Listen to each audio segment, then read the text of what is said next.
So, we could go a lot of places with those readings, a lot.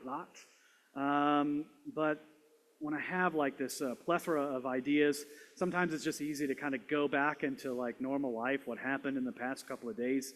And so I think I need to tell you about something that happened yesterday. Something so inconceivable happened in my life yesterday.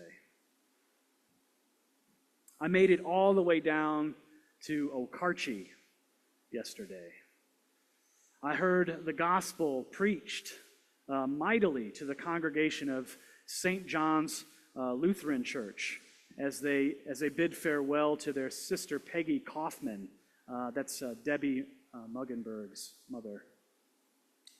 I made it all the way down there, almost 3 hours, and I stood next to our friends, Ada and Jim Grillo, as we sang some of the most famous hymns within the church. Hymns like Amazing Grace, Fight the Good Fight, right? Abide with Me. You can just hear the twang, right? Right? I made it all the way down there. Did all of that with all of those beloved people in OK. Yeah. And I missed the Ishins fried chicken. Why doesn't that one land? I thought that would be a lot more funny, you know what I mean? Do y'all know what Ison's chicken is? It's supposed to be the best fried chicken in the state. David's back there, he knows, you know. Anyways, what did Jesus say? Man does not live by bread alone, right, Peter? Clearly there wasn't an Ishins in Galilee, God. But I got home in time. To preside at the wedding of Aaron Tedstrom and Daniel Twist. I thought it was only the wedding party that sang "Get Me to the Church on Time," but I got in here yesterday just in time to open up the church doors. Actually, the altar guild was already here. Maybe it was just my door that I opened up. I can't remember. I never spend 6 hours in a car a day, so that should tell you something that I was coming back into Bartlesville listening to the 90s country. But in standing in this space, preparing for the wedding, looking back over the scriptures that Aaron and Daniel had chosen for their wedding, I began to just sort of recall and was sort of just feeling it about all the scripture that had been proclaimed and given witness to that day. From Genesis to John, the message of love centered around Jesus' desire for his joy to be in us so that our joy might be complete, to the readings at Peggy's funeral, from Paul's letter to Timothy to run with endurance or to have finished the race, right, with the endurance, to the Good Shepherd bit from John, and even being able to say the Good Shepherd psalm itself at the graveside. All of that scripture yesterday made for a day not just full of Bible words,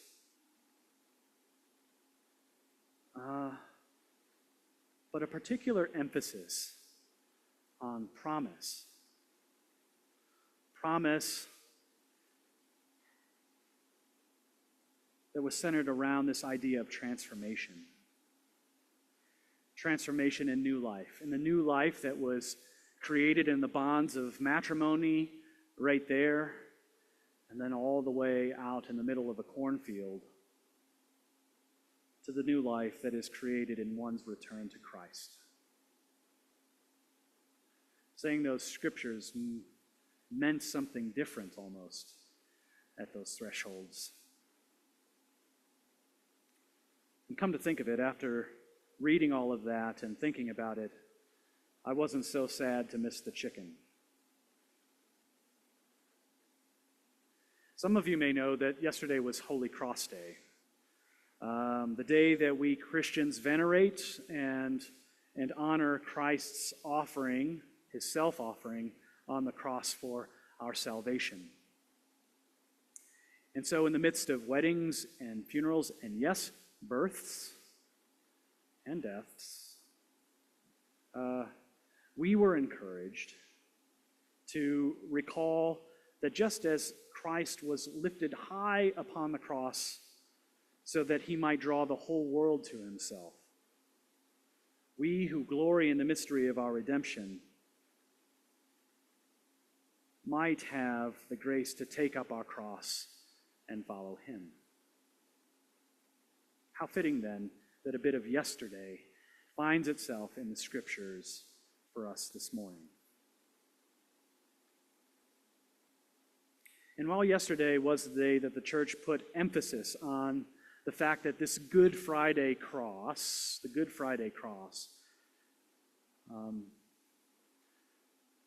becoming the means of which our salvation was wrought, Triumph felt somewhat of a distant notion, as a few things drew sharp contrast between the joy of that realization in our liturgies of that transformation of that cross, the Good Friday cross, into the means of our salvation. It drew a sharp contrast between the joy of that and the grief that I think that most of us, if not all of us, are not finished encountering in the many events that last week carried with it. You recall that last week we observed the anniversary of September 11th, 2001. We learned also that a beloved priest within our diocese, Everett Lease, a son of this diocese, died from pancreatic cancer. And just yesterday, the news that our sister Diana Phares has entered hospice. All of those things remain a sharp reminder that the shadow of the cross and the notion of bearing it still remains. Nevertheless, each of us is encouraged to embrace and hold fast to the promises that were made to us in our baptism, and especially to those promises about life everlasting, since the cross remains.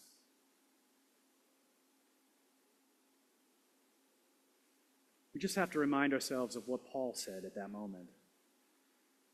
That just as we have been united to Christ in a death like his, surely we will be united to Christ in the life that he now lives. And one thing is certain: death remains as sure as the cross. It remains around your neck. How many of you are wearing crosses today? Yeah, a few of you. It remains behind me, on the altar, around us, underneath each of the beams. We are surrounded by it.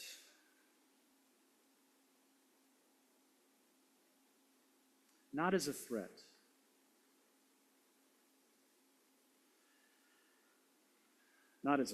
but as a reminder that in life as well as in worship, okay, because it's what we gather in this space to do, worship, that the deepest level of trust is made visible to the world by praising and trusting in God, even though there is pain. The cross remains for us both a reminder and a symbol of the transformative power of Christ's love. And this is not the love that makes sense. Because who would have ever thought about a God being crucified? But a love that is perfected in us by thanking God even through our trials, and trusting in him when we are tempted to lose hope, and in loving him even when he seems distant. And so I think in faith we can say these things. At our lowest, God shall be our hope. At our darkest, God shall be our light. At our weakest, God shall be our strength. And at our most vulnerable, God shall be our comforter. And you can be sure that many in our diocese remain vulnerable at this time. And I feel like I can offer you those statements not as platitudes, meant to ease some of your emotional burden, but because whether you knew Everett or not, these statements remained true for him, one in whom God was pleased to call a son. They remain true for Diana as well, even as she turns inward to do the work that all of us will be given to do someday. When people asked who Jesus was to her, she didn't offer them a list of begats, but instead joined with full voice with the angel choirs of Handel in singing Alleluia. And in this we know that those who sing, we find one who prays twice. The phrase, "I know my own and my own know me," couldn't be truer in her case. And I feel that realization deep within my chest, knowing full well that Diana's disease is one that affects her ability to know herself. She has dementia. And thus, a life spent serving the Lord finds in itself the consolation that though we may forget ourselves, Christ will not forget us. Nor will he lose us, but take us to himself so that where he is, we might be also. And finally, what I know is this, which isn't very much. Dates are important to us here. Whether it's Holy Cross Day, a wedding anniversary, the anniversaries of a death of a loved one, or major events like the passing of September 11th. But you know what? We missed one 3 weeks ago. One that we should have all remembered. And I recall it now standing in this space because I remember exactly where I was and who I was with. It was right there at that piano. And did Grayson sneak off? There he is. You were right in front of me. I can't remember what our conversation was about, but I remember that I looked at you that day because something was different. I was standing right there when the last candle after Compline was extinguished on August 30th, 2021. The day that the United States of America completed their withdrawal from Afghanistan. That day ended what September 11th began. 20 years of war. And it was on that night, in that balmy August weather, that I looked out into these pews filled with our children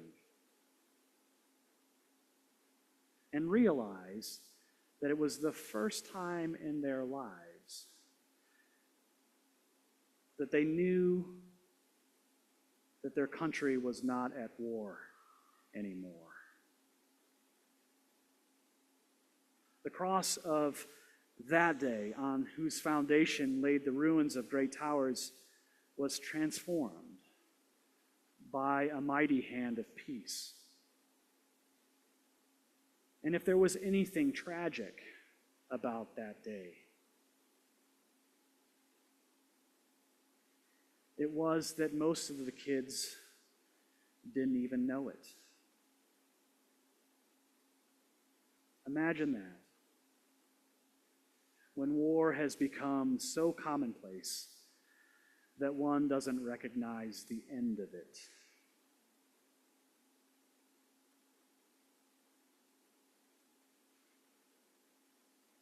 May that never be the case for the cross. For on it, our salvation was won.